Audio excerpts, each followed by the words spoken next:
शिमला मिर्च म्हटलं ना की घरातले नाकं मुरडतात, पण अशी जर बनवाल तर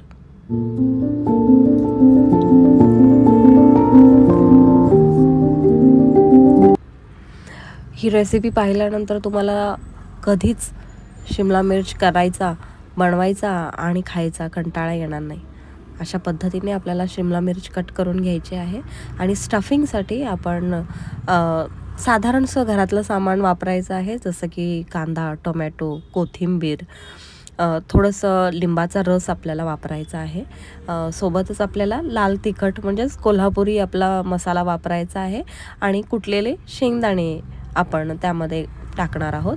सर्व गोष्टी आपल्याला व्यवस्थित मिक्स करून घ्यायच्या आहेत आणि जी आपण शिमला मिर्च चिरली होती त्याच्यामध्ये अशा पद्धतीने आपण स्टफ करून घेणार आहोत. सर्व स्टफिंग व्यवस्थित झालं पाहिजे. सर्व जे स्टफिंग आहे ते कच्चं आहे आणि त्यामुळेच आपली शिमला मिर्च ही वेगळी टेस्टला लागते आणि खूप छान लागते. आता आपल्याला शिमला मिर्च रेडी करायची आहे. त्यासाठी आपण पॅन घेतलेला आहे, थोडंसं तेल टाकलेलं आहे, त्याच्यामध्ये हिंग 1 चिमूटभर घेतलेलं आहे आणि 2 मिरच्या स्लिट करून टाकलेल्या आहेत. उरलेलं जे स्टफिंग होतं ते आपण पॅनमध्ये थोडंसं स्टर करणार आहोत. अगदीच ते शिजू नाही द्यायचं आहे, थोडंसं स्टर करायचं आहे आणि आपण ज्या स्टफ केलेल्या शिमला मिर्च होत्या त्यामध्ये आपण लावून घ्यायचे आहेत आणि पॅनमध्ये आपल्याला त्याला शिजू द्यायचं आहे. त्यामुळे व्यवस्थित आपण शिमला मिर्च जे आहे ते अरेंज करून घेणार आहोत. उरलेला जो शिमला मिर्चचा पार्ट होता तो सुद्धा मी त्याच्यामध्ये टाकलेला आहे, वेस्ट नाही केलेलं, बट इट इज ऑप्शनल. आणि चीजचे जे तुकडे तुम्ही पाहू शकता जे मी प्लेस करत आहे ते सुद्धा ऑप्शनल आहे. तुम्ही ते टाकले किंवा नाही टाकले तरी काय फारसा फरक पडत नाही. खूप सुंदर भाजी होते.